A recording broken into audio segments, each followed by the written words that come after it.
Scout on the flank, however, gonna look for the shove. Is gonna manage to catch only Zeus in the meantime. FLICKR still standing strong. Shockwave getting good damage down. T1 quick to force the fight. The Herald still connects. Now FLICKR gonna be in trouble, but again, there's no follow-up damage here. Orianna just sitting pretty.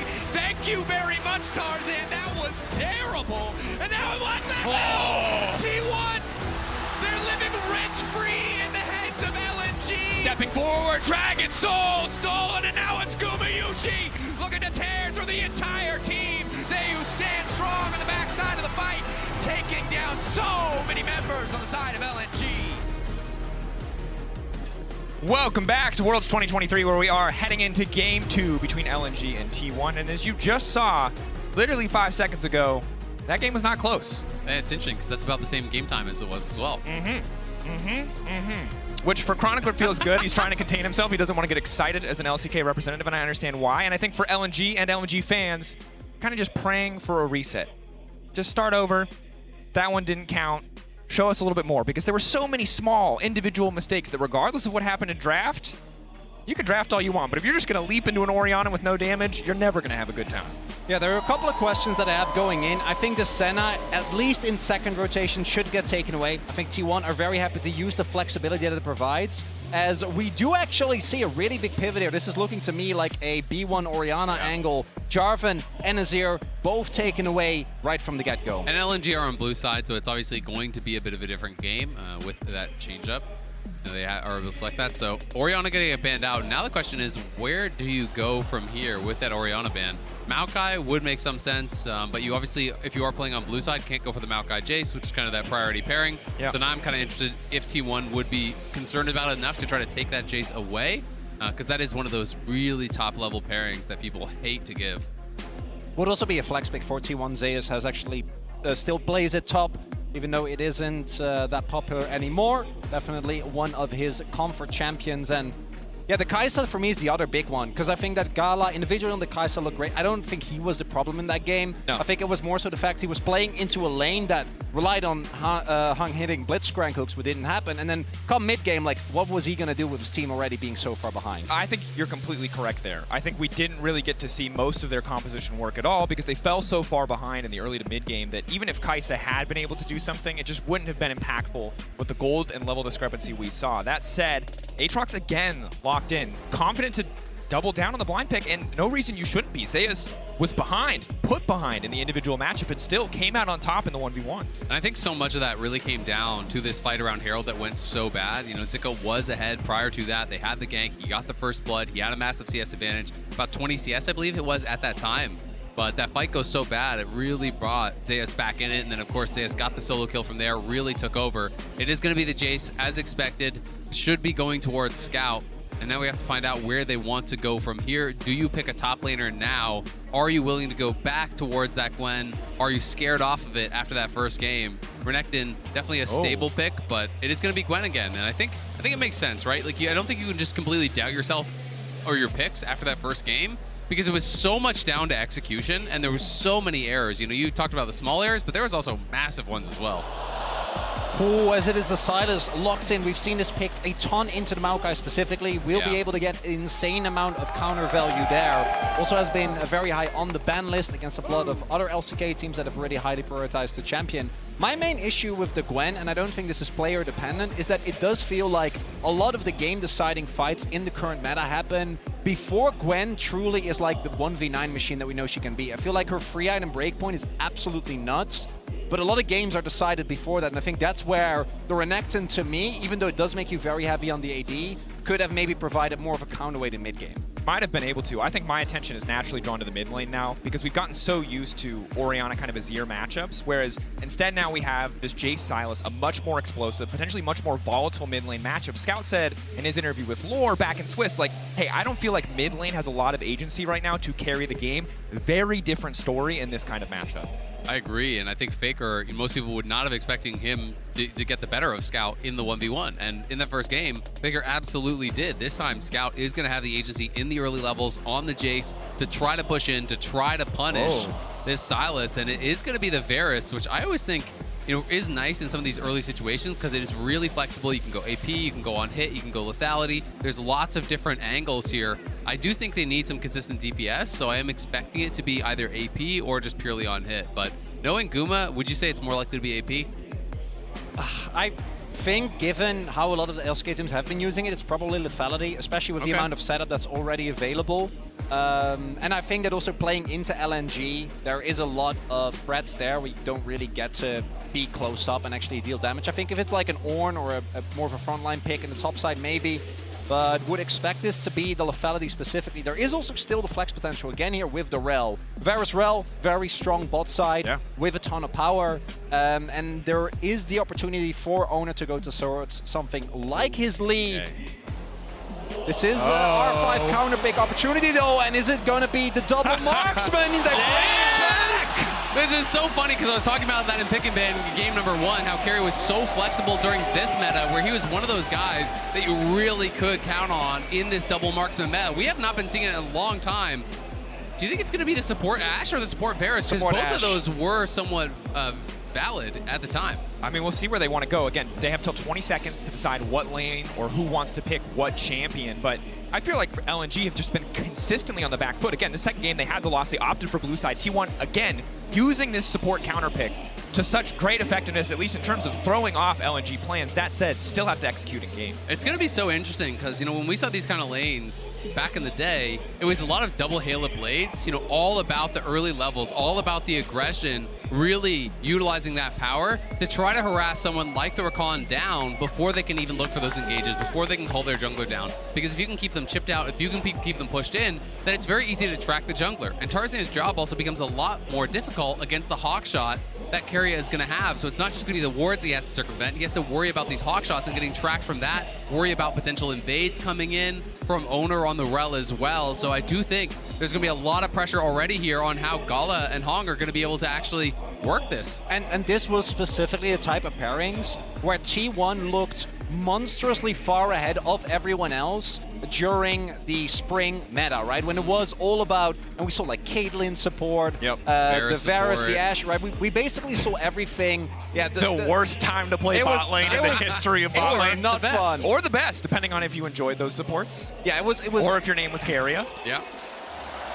It was every single game, right? Every single game you heal level 1 just to get prio of the wave, and then from that point on, the game becomes very unfun to play for the opponents. And it is going to be the double Halo blades I was talking about, so they're clearly going to be going all in for that early prio in that first couple levels here, trying to chunk down Hong, who's been spotted, and 2 slows already coming through. The stun going to connect. The abduct forcing out the W star coming in from the Hong.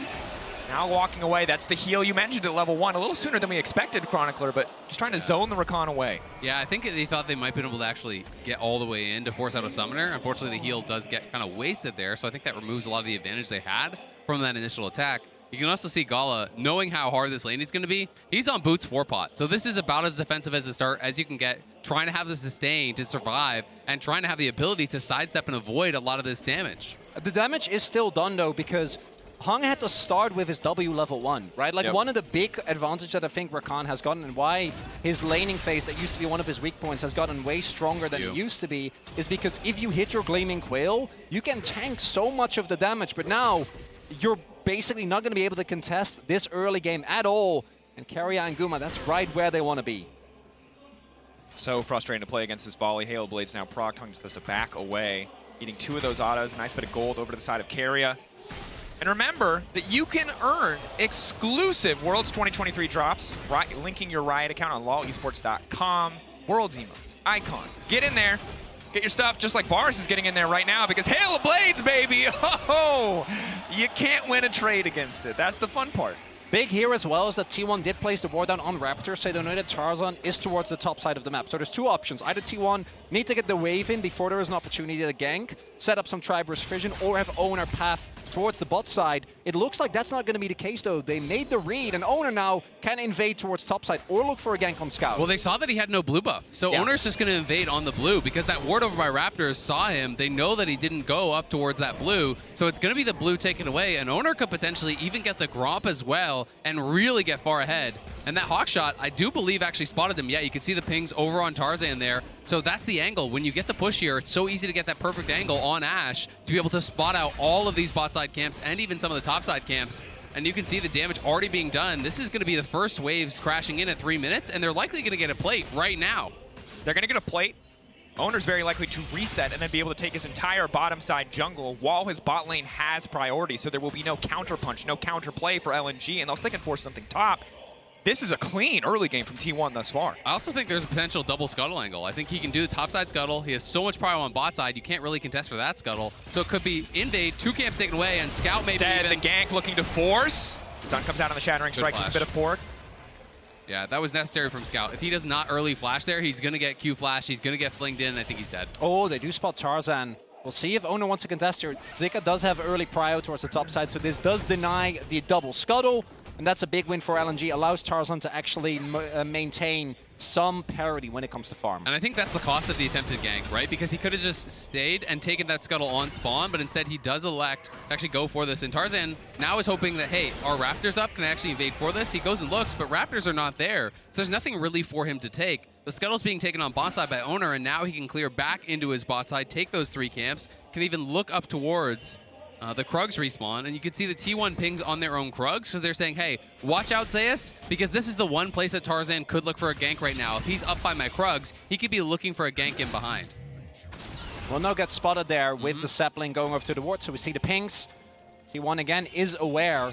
We've got to say though, GALA and Hung able to take the early beating decently well. There is still a lot of sustain available though for Guma. Double cookies as well as a refillable potion for the Varus. Yeah. Meanwhile, in the mid lane, FLICKR losing the sustain war. He hasn't recalled yet. Scout has, of course, already used his TP back to lane. Potential window here to try to capitalize on. FLICKR still has the flash available. The healing as well. Can he find a target? He's going to flash back under the tower. Shock blast there. FLICKR making it out to safety. Scout looking to follow up the healing now coming in, trying to find the 1-for-1, but Scout will stand strong, getting the kill onto FLICKR in the mid lane. That's huge for LNG, and a mistake from FLICKR. Steps back. He had evaded the gank. He had gotten away, but he wanted to greed out for it. Oner, though, does spot Scout.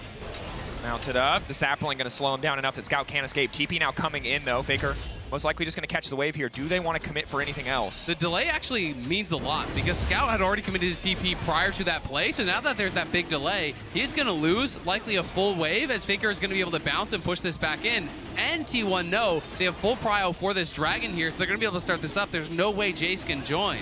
Really important that the gank works out though there, because Tarzan was like level 3 when that started off. And if that play doesn't end up working out, they fall behind very much now.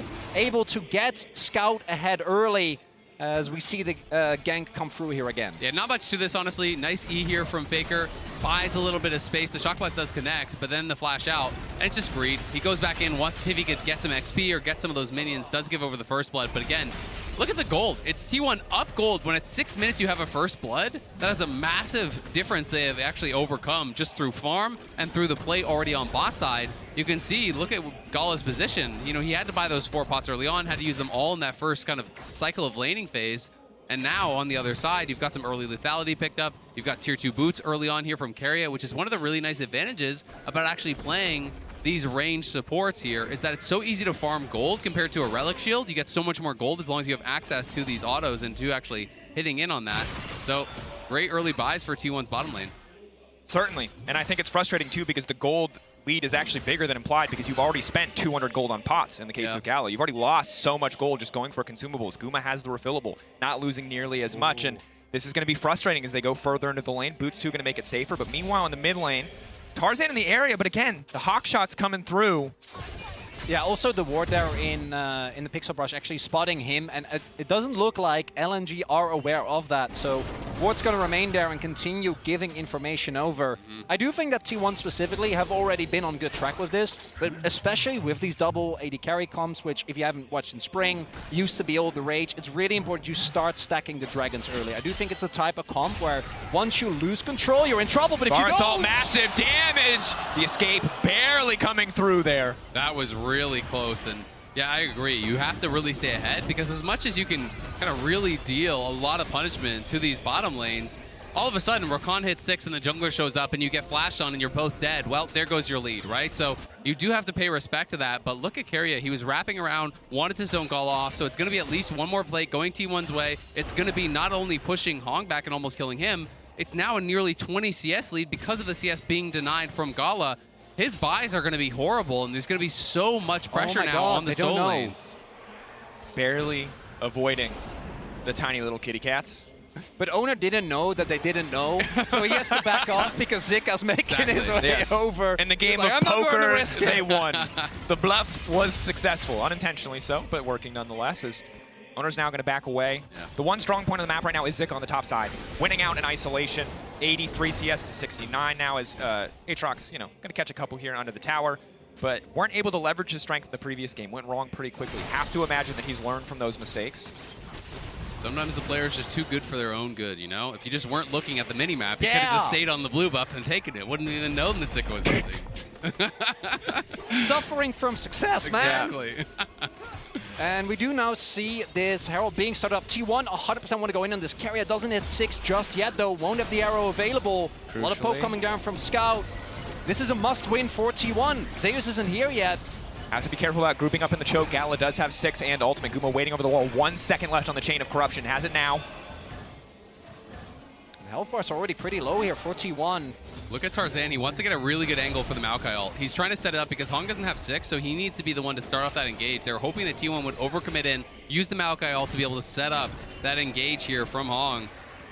But it is going to be GALA basing, so LNG looking like they're going to bail out of this and just head him down towards bot, because if you look at the map, it's a big wave that's actually crashing, and even with GALA leaving, I think he's going to be too late, unfortunately, to get most of that. That wave's likely going to bounce, so T1's kind of going to win out on both sides, I think. T1 doesn't know this yet, though, so they're not committing fully to the play, especially because with Tarzan and Zika still posturing this aggressively, T1 haven't really caught on.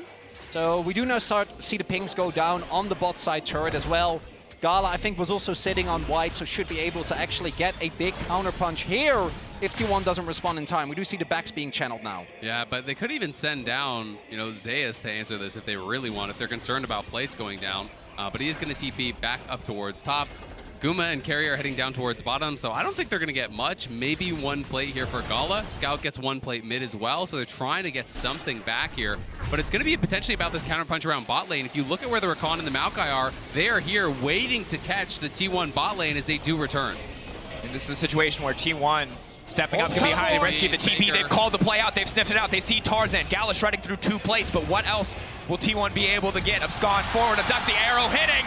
GALA gonna be able to walk away from now. Maokai ult stopping the play in its tracks, but T1 holding on to 3 plates on the bottom side. Health advantage is there, though, for LNG, and again, I think this is a must-get. This dragon, 41 Tarzan! Tarzan in trouble, stolen. Maokai ultimate, leaping back, pushed away by the dragon.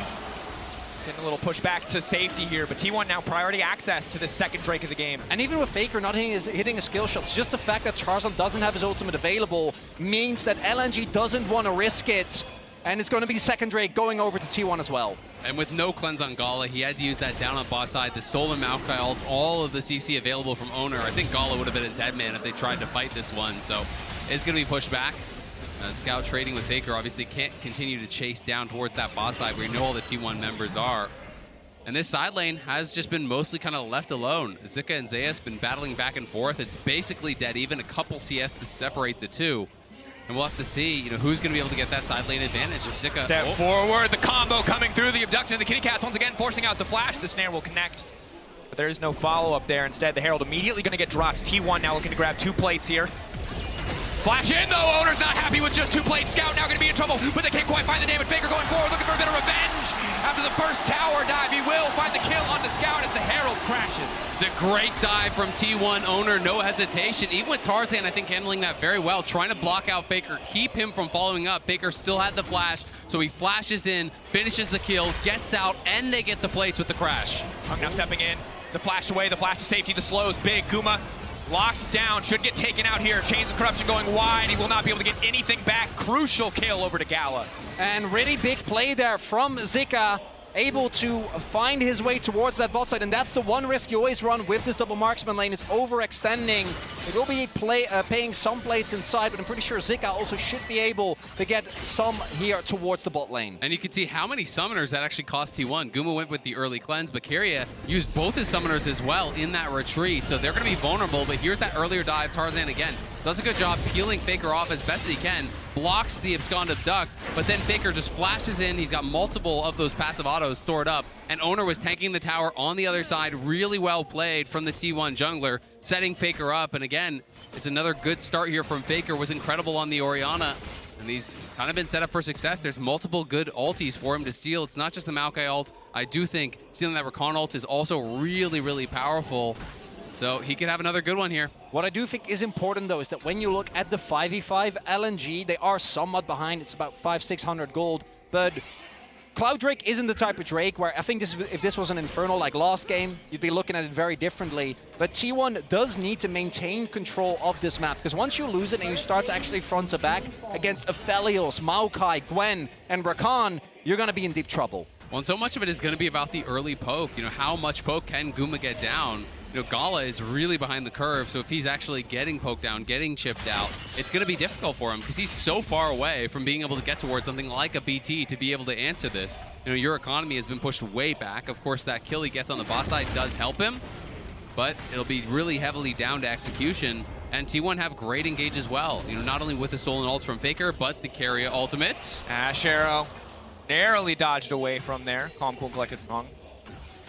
I'm going to clear out this wave, and I think it's an excellent call out that this is such a tricky position for LNG to find themselves in. Need to hold on to some semblance of control in this game.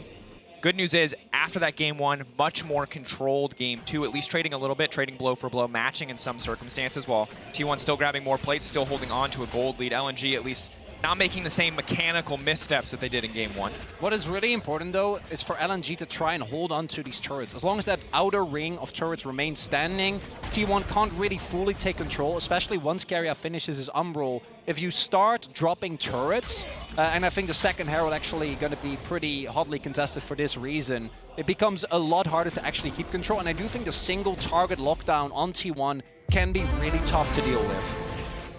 Take a look at the match card, lane economy snapshot. It's all over the place. But at least there's no one with a crazy massive gold lead like there was in the previous game. This is a very, very even game number two. And it's going to be such an exciting one. A lot of pressure, I feel like, on LNG. You know, after that first game, if you drop the second one in a close one, it becomes incredibly difficult because then you're faced with match point from T1.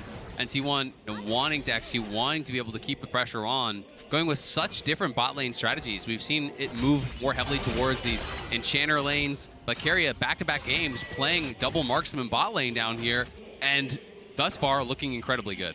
T1 leveraging their priority into the mid lane, the control that someone like a lethality Varus is going to give you by just piercing, arrowing every wave that comes forward to break mid-tier 1 tower. And I gotta say, I agree. It feels like T1 have identified GALA as a big threat, have drafted in a way that stops him from being relevant for so much of the early game, allowing a lot of their other players to really shine. It's also something that we've seen in the tournament meta, right? And it's been one of the big reasons why we saw BLG, for example, be really successful, why Weibo was able to get such big leads consistently. It's this bot side counter picks as Zeus goes in on Tarzan. Tarzan comes through with a twisted advance. Zeus getting lower and lower. We're going to try to burn through Hextrigger. Is it going to be enough? Flash out to safety. On the backside, Guma managing to land the ultimate. A little bit of follow-up damage. Zeus coming back in for the extra healing. Double TP now going in. FLICKR is there. Lockdown coming in. Zika's going to try to find one. FLICKR is towing away the ultimate. That's the needlework coming out. LNG being pushed back by the side of T1. FLICKR's stolen Maokai ultimate will connect, but no further fight breaks out. But look at the health. Tarzan is incredibly low. Keria stepping a little bit too far here, but still has the flash. Holds on to it, won't even use it.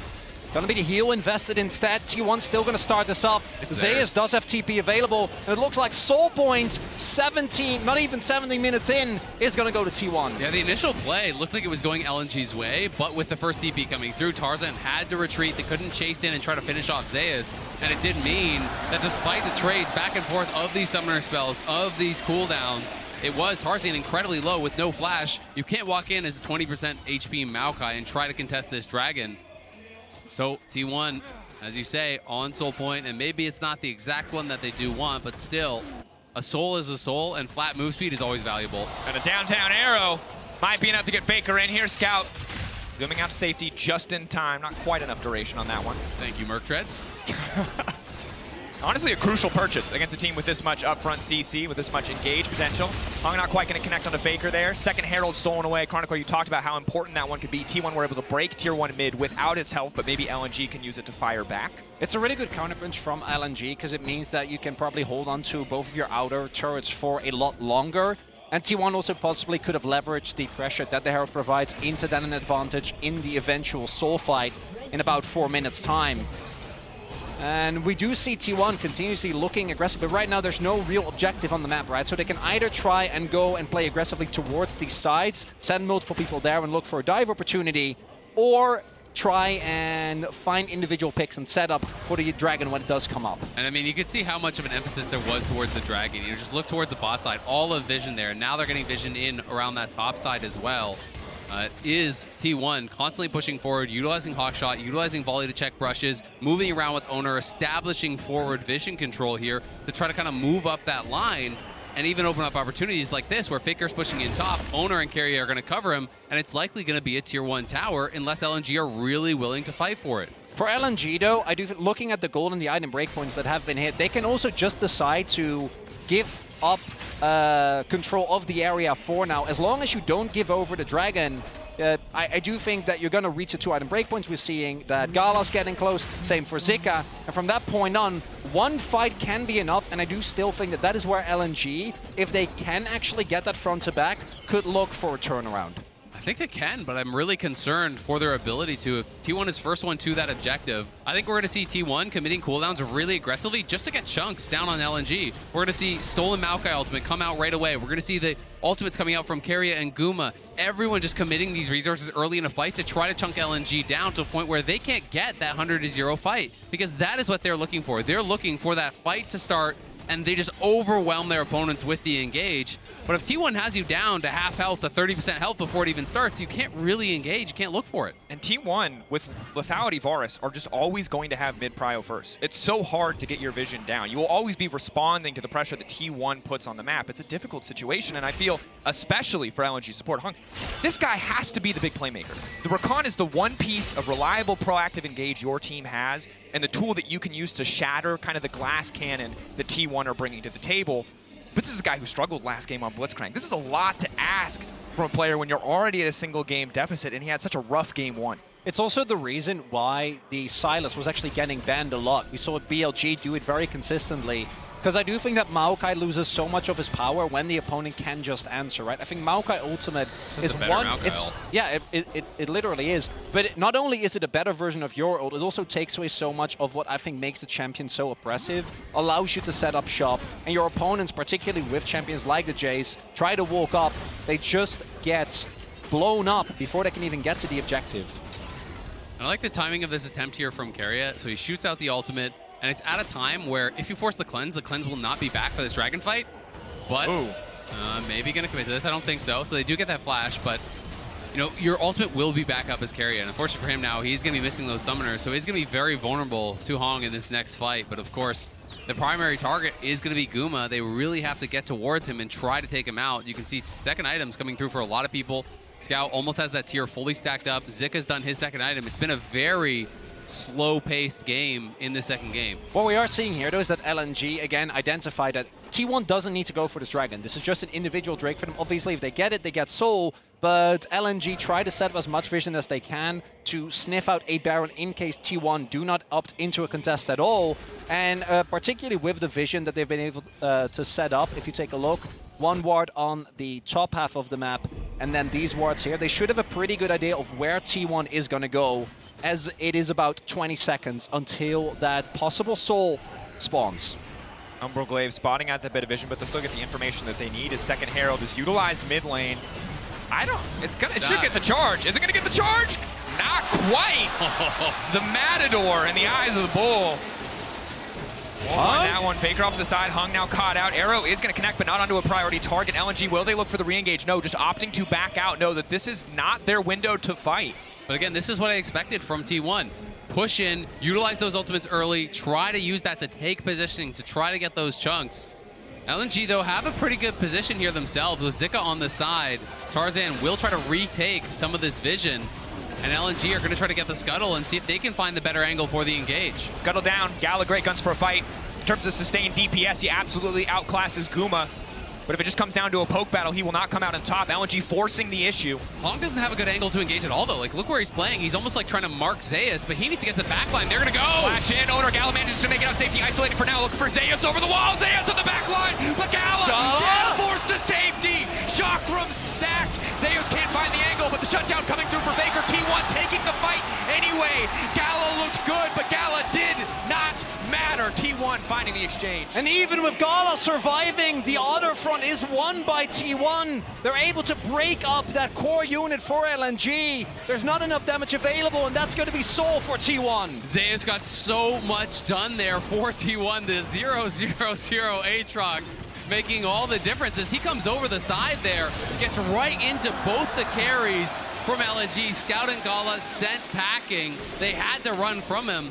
And I'm kind of surprised because they were aware that Zeus was playing in this angle, but then they just lost track of him as Oner comes in, and look at the angle from Zeus right over the wall, catches both Scout and GALA, pushing them back, and meaning that on the other side, it's Zika losing out, it's Hong losing out, as Keria, Guma, and FLICKR will easily win that 3v2. And the threat of this full lethality Aatrox, together with Oner, ends up turning it into a 2v4, which they win, even though Oner ends up going down. And then, as you said, on the flip side, Zika gets taken down. Hung tries to help him, isn't actually able to get enough done, as the arrow...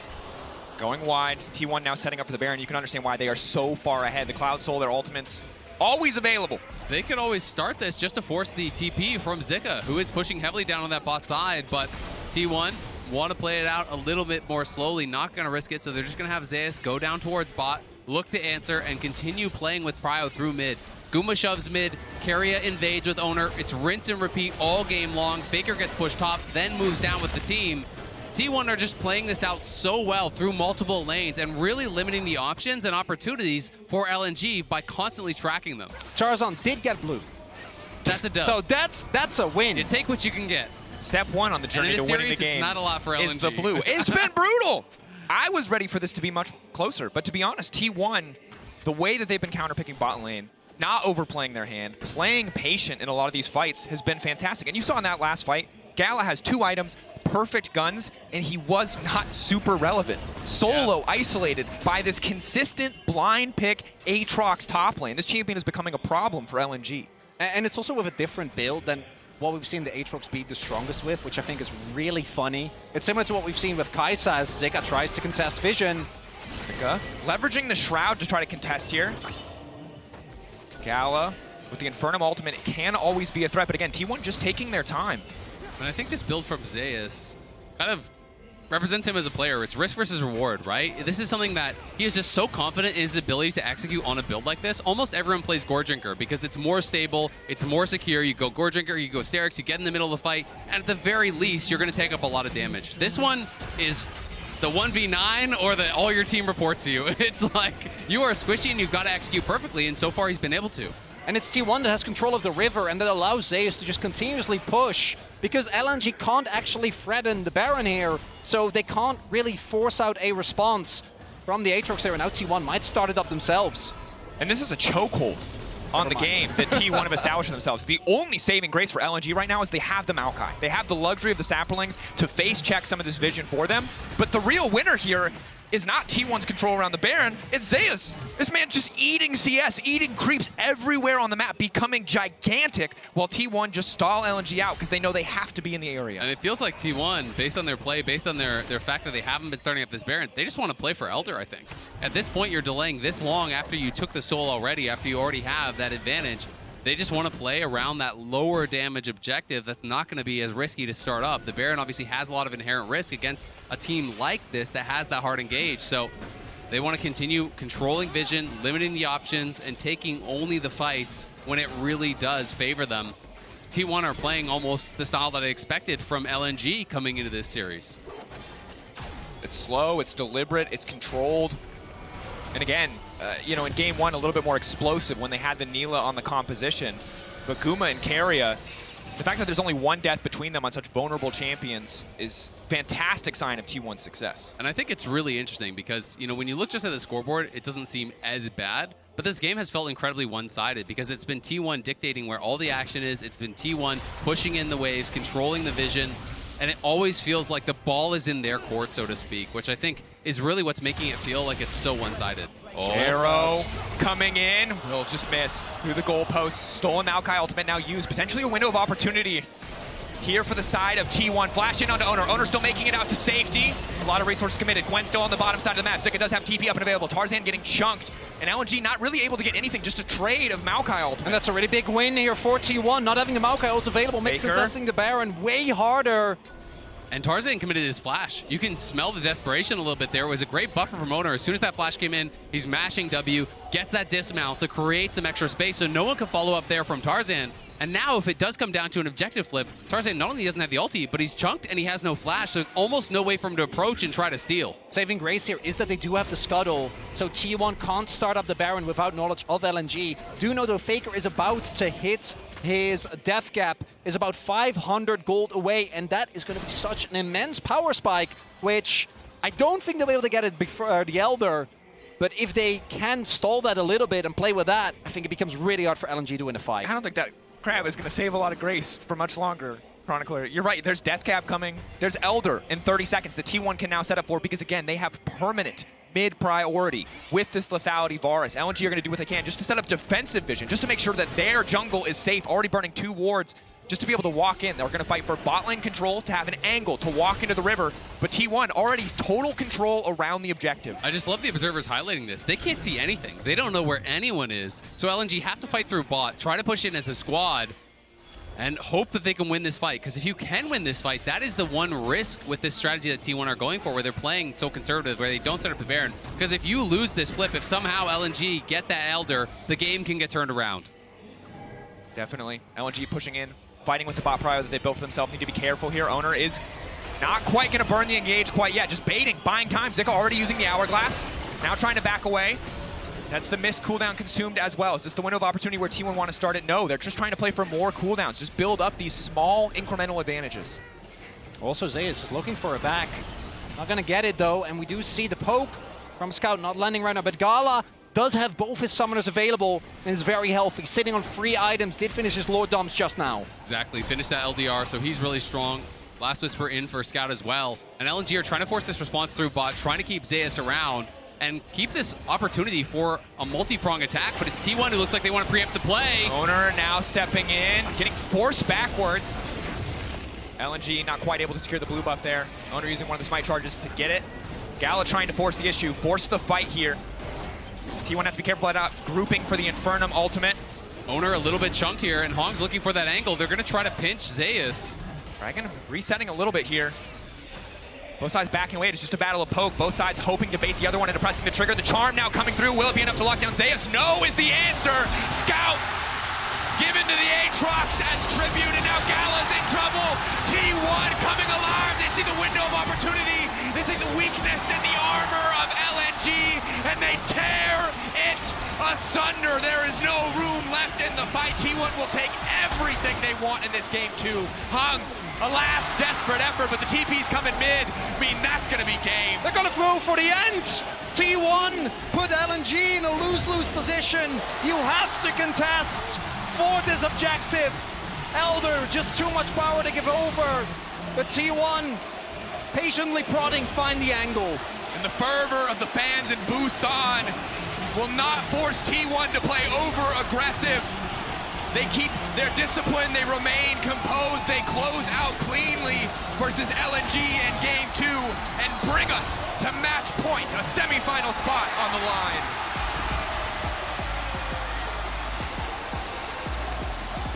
What a performance from T1 thus far. Dominance in Game 1. And for Game 2, the word that comes to mind is control.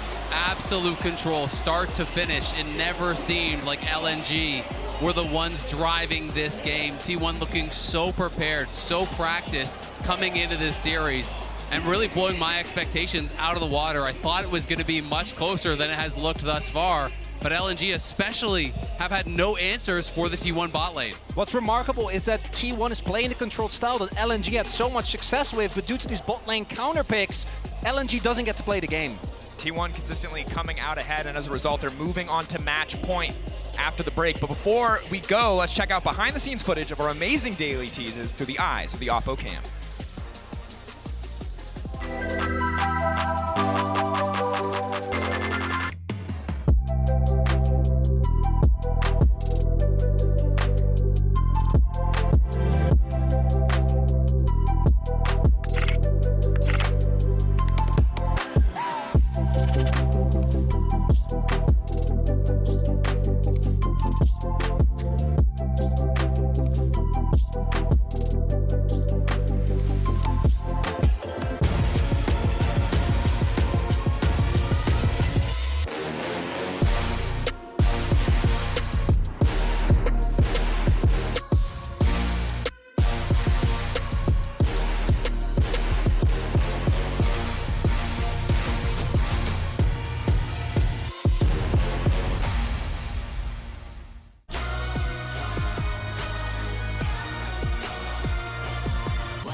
A team against a king. Seeing against believing. A moment against a moment for the ages. Countless battles, one arena. The realm. The only thing capable of powering the game, the stage, the broadcast, and the worldwide spectacle we know and love. AKA the Cisco Network.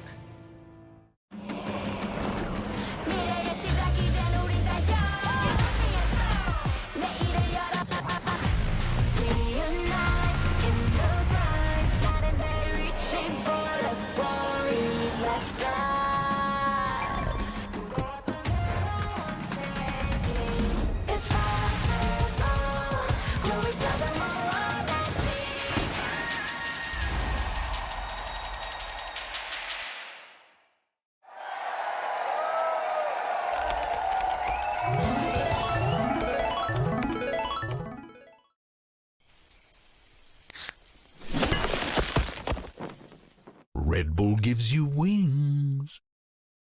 Bringing in a new roommate to save money, is that the plan? Say hi to Glenn from work. Yeah, I think I have a much better plan. We switched to my plan from Verizon. That is a good plan. Glenn. Get my plan starting at just $25 when you bring your own phones. Plus, save when you add perks like the Disney Bundle. It's your Verizon. How do we keep falling on? Lights flicker from afar. I'd rather stay in the dark if I'm with you. I don't need the world. Keep me close, safe and sound. More than two is a crowd when I'm with you. Time is passing, knows no manners. I'm finding comfort in hope.